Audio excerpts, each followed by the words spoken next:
Yeah, like a wingspan of like an eagle. Yeah, I mean, I ended up like holding it like this, like chicken arming it, and then bringing it, and then the trauma surgeon was just like, dude, that was the most unathletic thing I've ever seen in my life. And I was like, I have an injury. You're going to injure yourself, sir.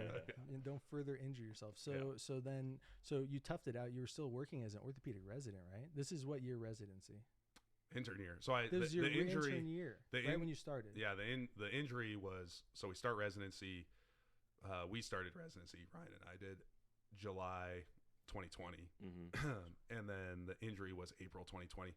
So I was still in like end of medical school, and so it's like this weird lapse of medical insurance. I remember you came to me and you were like, hey, I had this injury, and it had happened like earlier. Yeah, right? And I was just starting residency, so I'm like, I'm not gonna, hey, thanks for taking me, I'm out. I remember I need surgery. Paymont came to me and he said, Michael, I think you need to do what needs to be done and basically like fix this if it needs to be fixed. But he basically, Paymont, the program director, came to me with like, we got this new intern, do you think this needs surgery? And I could have said no. I could have said, it's like, well, it needed to be fixed and it was an acute injury. So injuries, like you see me in a sling, right? It's just like time goes on, but injuries happen and you need to be like aware of them and then do something about it. Yeah. I mean, this wasn't even on your guys. We tend to neglect these things, right? It's like, and especially starting orthopedic surgery residency,